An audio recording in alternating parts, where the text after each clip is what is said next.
নমস্কার বন্ধুরা, গরম গরম ভাতের সঙ্গে প্রথম পাতে খাওয়ার জন্য উচ্ছের এই রেসিপিটা বানিয়ে দেখতে পারেন। খেতে অসম্ভব ভালো হয়। এইভাবে বানালে তেতো তো লাগবেই না, আর কিন্তু ছোট থেকে বড় সবাই একদম আঙুল চেটে পুটে খাবে। তার জন্য এখানে দেখুন আমি 250 গ্রাম উচ্ছে এরকমভাবে কেটে নিয়েছি। আগে মাঝখান থেকে কেটে তারপর দানাগুলো ফেলে দিয়ে তারপরে এরকম পাতলা পাতলা করে কেটে নিতে হবে। উচ্ছেগুলো ভালো করে ধুয়ে জলটা ঝরিয়ে এর মধ্যে আমি হাফ চামচ নুন দিয়ে এইভাবে মেখে নিচ্ছি। মেখে এটা রেস্টে রেখে দেবো 5 থেকে 7 মিনিট। দেখুন 7 মিনিট পর উচ্ছেটা কিন্তু অনেকটাই নরম হয়ে গেছে, আর উচ্ছে থেকে কিন্তু অনেকটা জল বেরিয়েছে। এবার এই জলটা ফেলে দিতে হবে। এইভাবে যদি নুন দিয়ে মেখে নেওয়া হয় তাহলে কিন্তু উচ্ছে তেতো ভাবটা অনেকটাই কমে যায়। এবার দেখুন রান্নার জন্য আমি দিয়ে দিচ্ছি 1 চামচ সরষের তেল। তেলটা ভালোভাবে গরম হয়ে যাওয়ার পর এর মধ্যে সামান্য নুন দিয়ে দিলাম। তারপরে দিয়ে দিচ্ছি কেটে রাখা উচ্ছে, দিয়ে দিলাম সামান্য পরিমাণে হলুদ। হলুদটা দিলে কিন্তু উচ্ছে কেমন ভাজা হয়েছে সেটা কিন্তু বোঝা যায়।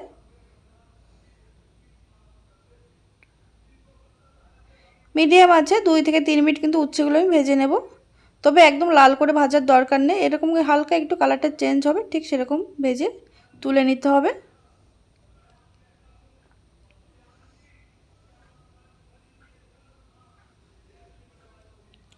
দেখুন উচ্ছেগুলো তুলে নেওয়ার পর ওর মধ্যে আমি আরও হাফ চামচ তেল মিশিয়ে দিলাম। এবার এর মধ্যে আমি দিয়ে দেব একটা বড় সাইজের পেঁয়াজ কুচি। তারপরে দিয়ে দিচ্ছি 5-6 করে থেতো করা রসুন আর হাফ চামচ মতো থেতো করা আদা। গ্যাসের আঁচ লো টু মিডিয়াম রেখে এইগুলো কিন্তু কিছুক্ষণ ভেজে নিতে হবে।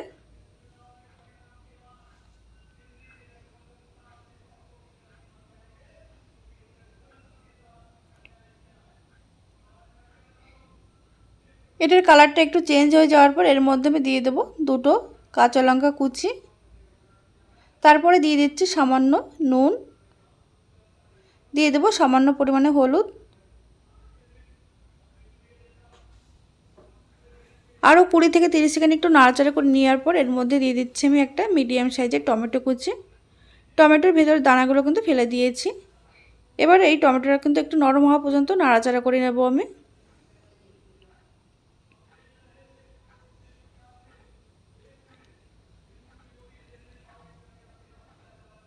এবার দেখুন এর মধ্যে আমি দিয়ে দিচ্ছি হাফ চা চামচ মতো জিরে গুঁড়ো, দিয়ে দেবো হাফ চা চামচ মতো ধনে গুঁড়ো। মশলার পরিমাণটা কিন্তু একদমই কম দিচ্ছি এখানে। এবার এর মধ্যে দিয়ে দেবো কালারের জন্য কাশ্মীরি লাল লঙ্কার গুঁড়ো, যদিও এটা অপশনাল। আর দিয়ে দিচ্ছি সামান্য পরিমাণের জল। তারপরে দিয়ে দেবো এর মধ্যে স্বাদ মতো নুন। নুন যেহেতু আগে সামান্য দিয়েছিলাম সেই বুঝে নুনটা দিতে হবে। দিয়ে দিচ্ছি সামান্য পরিমাণে হলুদ। এবার মশলাটা কিন্তু লো টু মিডিয়াম আঁচে কষিয়ে নেব।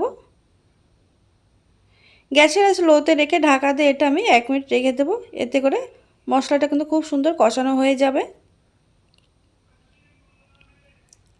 দেখুন 1 মিনিট পর ঢাকনাটা সরিয়ে নিয়েছি। টমেটো আর সমস্ত কিছু খুব সুন্দর কষানো হয়ে গেছে, তেলও ছাড়তে শুরু করে দিয়েছে।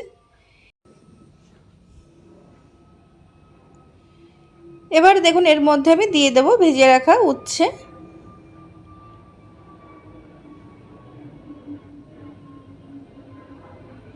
এটা যেমন গরম গরম ভাতের সঙ্গে ভালো লাগে, তেমন কিন্তু রুটির সঙ্গে খেয়ে দেখবেন, রুটির সঙ্গেও কিন্তু খেতে ভালো লাগে। দেখুন এর মধ্যে সামান্য একটু জল দিয়ে এবার মশলার সঙ্গে এই উচ্ছেটা কিন্তু খুব ভালো করে কষিয়ে নিতে হবে। যেহেতু উচ্ছেগুলো ভাজা রয়েছে আর একদম পাতলা করে কাটা, এতে রান্না হতে কিন্তু খুবই কম সময় লাগে।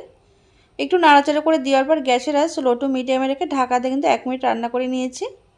1 মিনিট পর কিন্তু একদম রেডি হয়ে গেছে। যদি ধনেপাতা কুচি থাকে তাহলে কিন্তু এর মধ্যে সামান্য ধনেপাতা কুচিও মিশিয়ে দিতে পারেন। এটা কিন্তু একদম রেডি গরম গরম ভাত দিয়ে বা রুটি দিয়ে খাওয়ার জন্য। তাহলে বন্ধুরা, আজকের এই রেসিপি যদি ভালো লেগে থাকে লাইক কমেন্ট শেয়ার করতে ভুলবেন না, আর চ্যানেলটাকে সাবস্ক্রাইব করে পাশে থাকবেন। আর আপনারা এইভাবে বাড়িতে বানিয়ে কেমন লাগলো খেতে অবশ্যই আমাকে কমেন্টের মাধ্যমে জানাতে ভুলবেন না। ভালো থাকবেন, সুস্থ থাকবেন, দেখা হবে আবার নতুন কোনো ভিডিও।